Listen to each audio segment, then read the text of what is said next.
guys, how's it going? Welcome back. So we have the review now of the Taylor 314ce acoustic electric with a cutaway. I love cutaway bodies.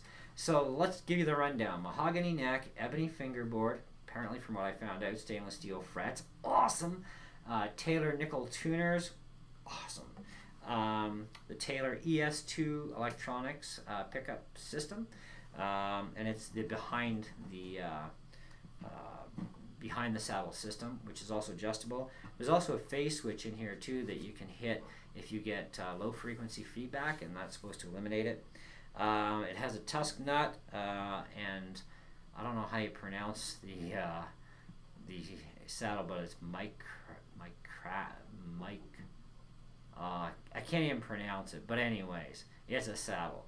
It's Micranta or something, I don't know. Anyways, ebony bridge pins, from what I understand. Ebony bridge, go along with your ebony fretboard.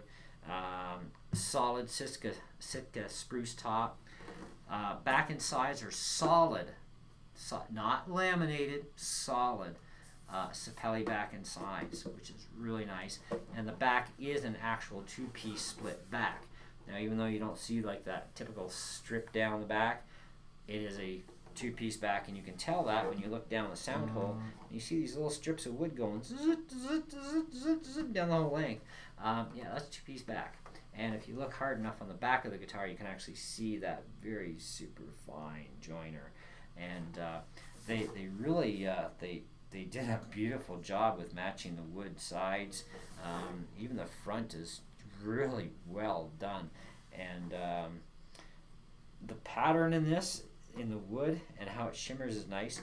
Satin finish on the back and sides, gloss on the top, which is nice. The binding is like multiple layers. I guess it's about what, 1, 2, 3, 4, about 5 layers worth of binding all the way around. It's an amazing looking instrument. It's an amazing sounding instrument too. Like, let's demo this for you guys.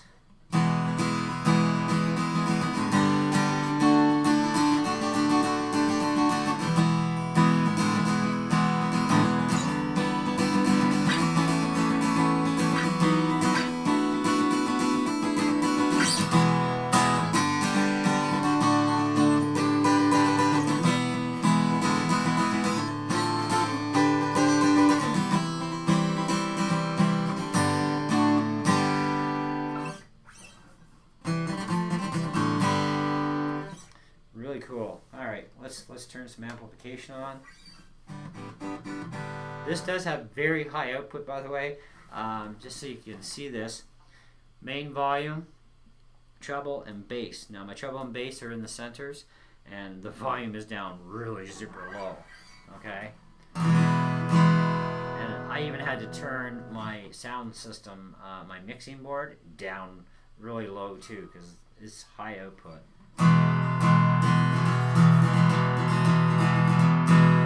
Let's add some bass. Let's go full bass.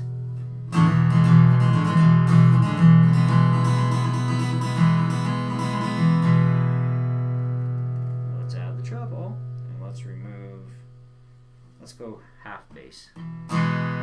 Full treble.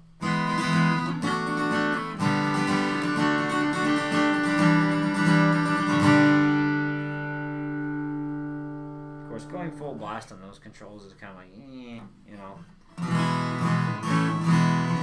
I kind of like a balanced treble, so about the middle for the treble, and I like a little bit of extra bass.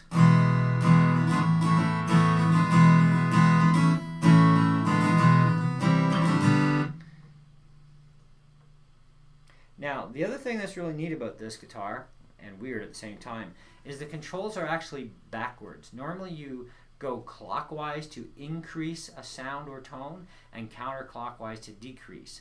This is opposite. So if you go clockwise, you decrease, and counterclockwise, you increase. Kind of weird, but that's the way they got it set up. It's like, that's interesting. Anyways, let's take that out.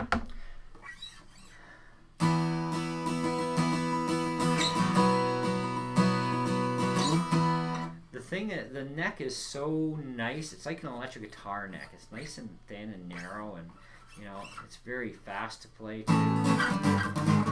Because you barely have to put any pressure on this guitar, like to play your chords. Very light pressure. This thing is set up even way better than my tack. Shh, I didn't say that. Yes, I did. But anyways.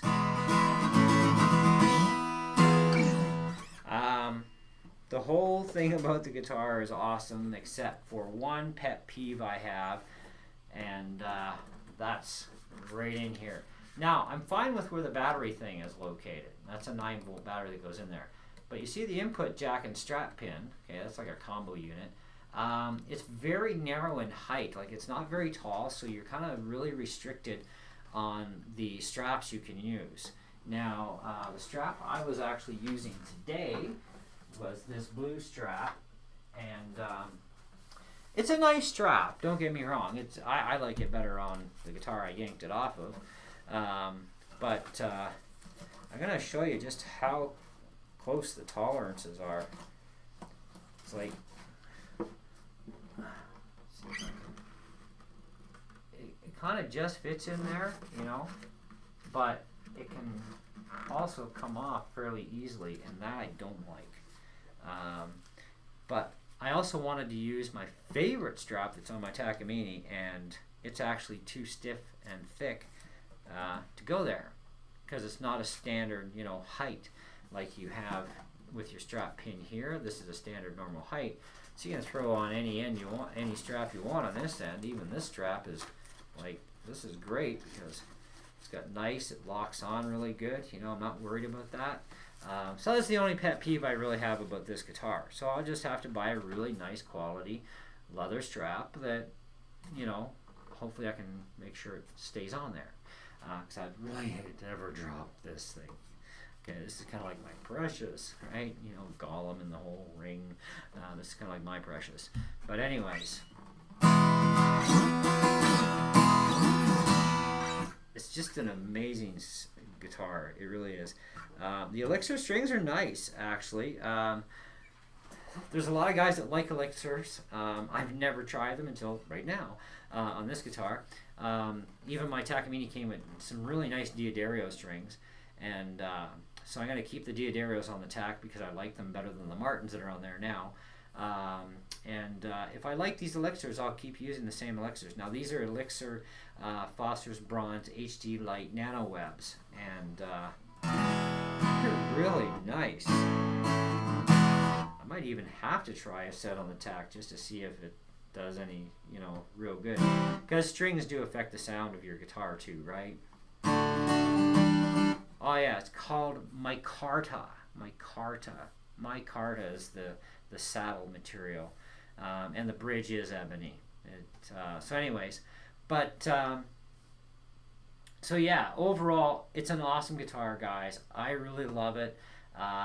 It's probably gonna end up causing the Takamine to collect some dust, but probably not either. I gotta still play the tack, but the tack is gonna be gone for a while. It's going in to get all the frets replaced, and I'm getting the hardest nickel frets he can get his hands on, so this way I hopefully won't have to ever do it again, because refretting a guitar is not cheap, you know, but because of what I paid for the Takamine, which is quite a bit of money, to me it's worth refretting it. Like my Fender on the wall, I'd never refret that. I'd just, you know, redress the frets and recrown them once, and that's it, and after that I'll refret it by myself, you know, and save all that money, because hey, what's $12 for a pack of frets, you know, and I'll figure, well, it'll teach me how to refret, that's for sure. But I gotta wait until I get my other Luthiery tools before I can even think about refretting a guitar. But in the meantime, at least I can, you know, level frets, crown frets, no big deal. So I might try that first to try and revamp the Fender. But either way, and there is still that other Fender guitar that I originally ordered too, which didn't come in on Friday, which there's a story behind this. Check the unboxing video, but this is part of what caused me to get this. I'm still going to get that Fender because I did promise them, you know, I did order it and everything, and you know, it's only like $400 in tax, and it's going to be a different sounding guitar too. But I'm not collecting very many more guitars. The most guitars extra that I'm probably going to end up getting is like maybe 3 more, and that is it for my collection. I only need the Fender, of course. I need a full-size right-handed acoustic because I'm teaching myself right-handed, and I do have right-handed guitars here, but even the 3/4 size one is kind of like a little too awkward for me. But nonetheless, I played several times on a full-size acoustic, and that's right-handed, and I do really well, and I can play actually about, I guess, half a dozen songs now right-handed and play them really good. So yeah, I'm kind of, going left-handed or right-handed, right-handed, left-handed. But I'll never be half the player right-handed as I am left, so, which kind of understandable, but that's kind of just the way the laws of physics and DNA and your body and your brain work, But anyways, awesome guitar. I highly would recommend this guitar. So will hundreds of thousands of other people who've already bought it recommend it, I'm sure. This is, some places consider this to be an intermediate level guitar, because it ain't no beginner guitar, that's for sure. But I would consider it to be intermediate and getting into the pro line. This is also said to be a really good studio recording guitar. On stage performances, in front of thousands of people, and let that friggin' juice fly out of that pickup, just crank her up on stage,